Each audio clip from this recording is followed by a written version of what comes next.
दोस्तों नमस्कार, स्वागत है एक बार फिर से। चलिए जानते हैं बिहार की ताजा खबरों को, लेकिन उससे पहले अगर आपने अभी तक इस चैनल को सब्सक्राइब नहीं किया तो सब्सक्राइब कर लें ताकि आपको बिहार की ताजा खबरें रोजाना मिलती रहे। सबसे पहली और बड़ी खबर, एक तरफा प्यार में दुल्हन को गोली मारने वाला कांस्टेबल गिरफ्तार। छुट्टी लेकर पटना से मुंगेर आया, पार्लर में पहले बात की फिर चलाई गोली। मुंगेर में एक तरफा इश्क में दुल्हन को गोली मारने वाला बिहार पुलिस का जवान अरेस्ट हो गया। पूछताछ में पता चला कि वह सीक लीव लेकर पटना से मुंगेर पहुंचा था। रविवार की रात युवती की शादी होनी थी। वह तैयार होने के लिए ब्यूटी पार्लर आई थी। इसी दौरान बिहार पुलिस के जवान ने उस पर गोली चला दी। आरोपी ने खुद को भी शूट करना चाहा, लेकिन पिस्टल फंस गई, जिसके बाद वह भाग निकला। लेकिन सोमवार की शाम पुलिस ने उसे अरेस्ट कर लिया।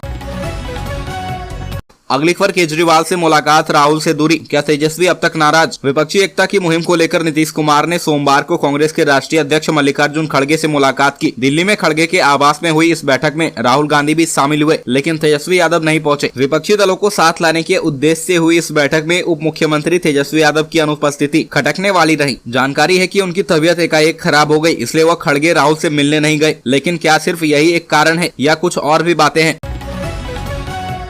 अगली खबर, 15 जून को बिहार शरीफ में लगेगा job camp. Security skill council of India में vacancy. Security skill council of India और security intelligence service India limited द्वारा नालंदा के विभिन्न प्रखंडों में कैंप लगाकर 1700 सुरक्षा जवान, 250 सुरक्षा सिपाही, सुपरवाइजर के साथ ही 200 कैश कस्टोडियन का चयन करेगी। चयनित अभ्यर्थियों को 21 सेंटरों में से एक सेंटर ट्रेनिंग एकेडमी झारखंड के गढ़वा में 1 माह का प्रशिक्षण दिया जाएगा। इस ट्रेनिंग में चयनित अभ्यर्थियों को ड्रिल, पीटी, कराटे, थ्योरी, औद्योगिक सुरक्षा, वीआईपी तथा प्राथमिक उपचार, फायर फाइटिंग, कंप्यूटर, बैंक सुरक्षा, भारतीय पुरातत्व सर्वेक्षण विभाग की सुरक्षा, सरकारी कार्यालयों की सुरक्षा व अन्य प्रशिक्षण दिया जाएगा।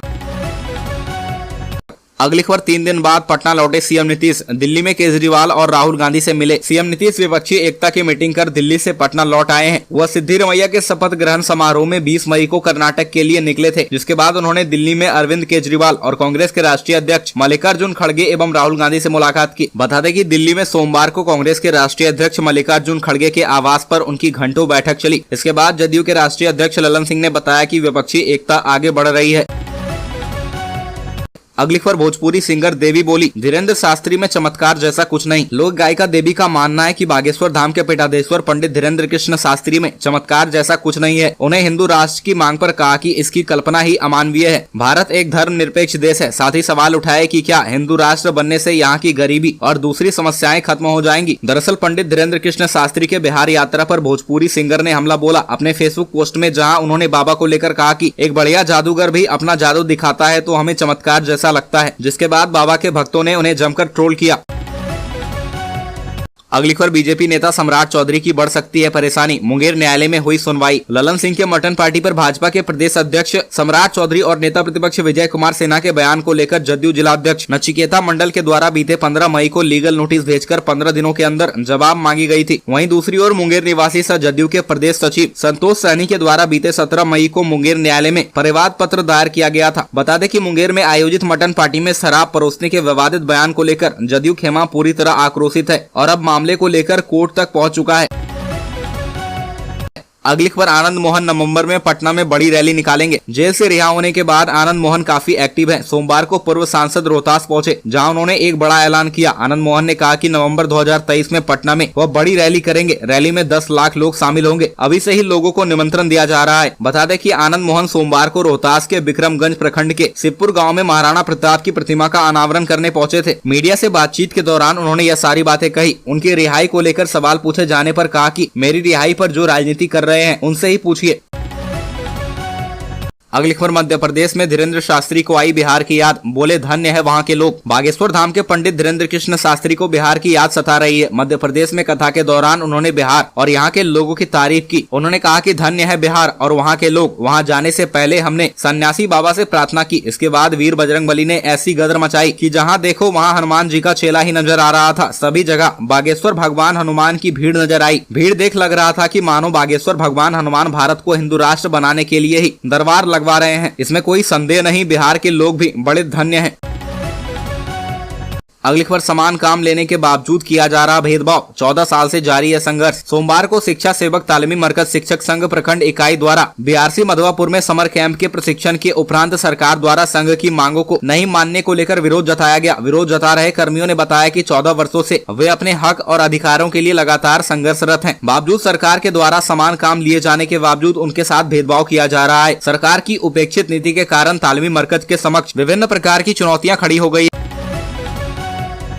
अगली खबर, नियोजित शिक्षकों को बिना शर्त राज्यकर्मी का दर्जा मिले, संघ ने विधायक व एमएलसी को सौंपा मांग पत्र। शिक्षक अध्यापक नियमावली 2023 में संशोधन की मांग को लेकर बिहार शिक्षक संघर्ष मोर्चा के चरणबद्ध आंदोलन को लेकर शिक्षक माननीय के द्वार के तहत संघर्ष मोर्चा कटिहार की ओर से सदर विधायक सह पूर्व उप मुख्यमंत्री तारकिशोर प्रसाद और एमएलसी आलोक अग्रवाल को ज्ञापन सौंपकर शिक्षकों के समर्थन का आग्रह किया। दोनों ने शिक्षकों को भरपूर समर्थन देने की बात की और बिहार के मुख्यमंत्री नीतीश कुमार को अपने पेड़ पर लिखकर बिना शर्त बिहार में सभी नियोजित शिक्षकों को राज्यकर्मी की दर्जा देने का आग्रह किया। शिष्टमंडल का नेतृत्व टीएसयू एनएसएस के जिला अध्यक्ष राजेश सिन्हा ने किया एवं शिष्टमंडल में शामिल सभी शिक्षकों ने दोनों का स्वागत सह आभार प्रकट किया और आगे की लड़ाई में समर्थन की मांग की।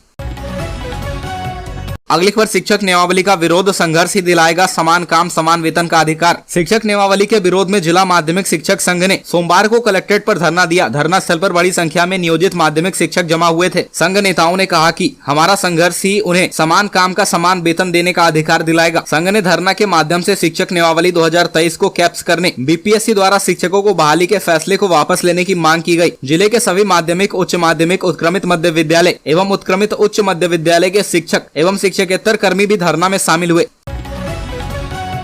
अगली खबर, नीरज कुमार ने पीएम केयर फंड को लेकर सवाल किए। जदयू प्रवक्ता ने केंद्र की नाकामियों को गिनाया। लोकसभा चुनाव के पहले पोल खोल शुरू है। जदयू ने स्वास्थ्य महकमे में केंद्र की नाकामियों को गिनाया है। पूर्व मंत्री और जदयू मुख्य प्रवक्ता नीरज कुमार ने पीएम केयर फंड को सुदखोरी योजना बताया है। नीरज कुमार ने पीएम मोदी पर निशाना साधते हुए कहा कि हॉस्पिटल में क्या सिर्फ कोई एक धर्म के लोग ही जाते हैं? ये फर्जी सनातनी बताएंगे कि बिहार के साथ ये सौतेला व्यवहार क्यों किया जा रहा है। सीएम चिकित्सा सहायता योजना में बिहार के 45 हॉस्पिटल जुड़े हैं तो पीएम स्वास्थ्य सहायता कोष से मात्र 4 हॉस्पिटल। उन्होंने सवाल पूछा कि प्रधानमंत्री सहायता कोष से कितने लोगों का कल्याण हो रहा है। अगली खबर, पटना में सीएम नीतीश का पुतला दहन, मंदिर तोड़े जाने को लेकर विरोध। पटना के अशोक राजपथ में डबल डेकर पुल निर्माण का कार्य काफी तेजी से चल रहा है। इसको लेकर उस रोड में कई जगह पर मकान और मंदिरों को हटाने का भी कवायद शुरू हो चुका है। पटना कॉलेज के पास स्थित ब्रह्मस्थान मंदिर को भी डबल डेकर पुल निर्माण को लेकर तोड़ा जाना है। इसके लिए आदेश भी जारी कर दिया गया है, लेकिन मंदिर के अध्यक्ष और तमाम स्थानीय लोग पिछले 5 दिनों से आमरण अनशन पर बैठे हैं। सोमवार को उन्होंने कारगिल चौक पर मुख्यमंत्री नीतीश कुमार का पुतला भी दहन किया। अगली खबर, पाकिस्तान बॉर्डर पर तैनात बीएसएफ जवान की सीएम नीतीश से फरियाद। बिहार के नवादा का एक वीडियो सोशल मीडिया पर तेजी से वायरल हो रहा है। यह वायरल वीडियो सेना के जवान का है। बीएसएफ के इस जवान ने बिहार के सीएम नीतीश कुमार से न्याय की गुहार लगाई। यह वायरल वीडियो नवादा जिले के नरहट प्रखंड के ओलीपुर गाँव के रहने वाले रामवृक्ष पंडित के पुत्र विकास कुमार की है। जवान ने इस वीडियो में कहा कि मैं अभी बीएसएफ में पाकिस्तान बॉर्डर पर तैनात हूँ, भारत की सरहद की रक्षा कर रहा हूँ। गाँव के दबंग लोग पिंटू कुमार, योगेंद्र प्रसाद द्वारा हमारे परिवार को परेशान किया जा रहा है और जान से मारने की धमकी दी जा रही है। अगली खबर, प्रशांत किशोर ने कहा कि नीतीश कुमार का वैसा ही हाल होगा जो आंध्र प्रदेश में चंद्रबाबू नायडू का हुआ। पीके ने कहा कि नीतीश कुमार जिस भूमिका में आने का प्रयास कर रहे हैं, ठीक उसी तरह की भूमिका में 5 साल पहले चंद्रबाबू नायडू थे। वह आंध्र प्रदेश में बहुमत की सरकार चला रहे थे। नीतीश कुमार तो 42 विधायकों के साथ राज्य की तीसरी पार्टी है और लंगड़ी सरकार चला रहे हैं। चुनाव के बाद चंद्रबाबू नायडू की राजनीति का क्या हश्र हुआ, सब जानते हैं। अगली खबर, पीएम नरेंद्र मोदी को अनपढ़ कहने पर बढ़ी अरविंद केजरीवाल की मुश्किलें। प्रधानमंत्री नरेंद्र मोदी को दिल्ली के मुख्यमंत्री अरविंद केजरीवाल ने अनपढ़ कहा था। अब इस मामले पर दिल्ली के सीएम की मुश्किलें बढ़ गई है। पटना के कोर्ट में अरविंद केजरीवाल के खिलाफ परिवाद पत्र दायर किया गया है। मुख्य न्यायिक दंडाधिकारी के यहाँ दायर परिवाद पत्र में 332, 500 और 505 आईपीसी की धाराएं लगाई गई है। इस पर अगली सुनवाई 25 मई को होगी। प्रधानमंत्री नरेंद्र मोदी को अनपढ़ कहने को लेकर अरविंद केजरीवाल पर कई दूसरे मामले भी दर्ज हैं।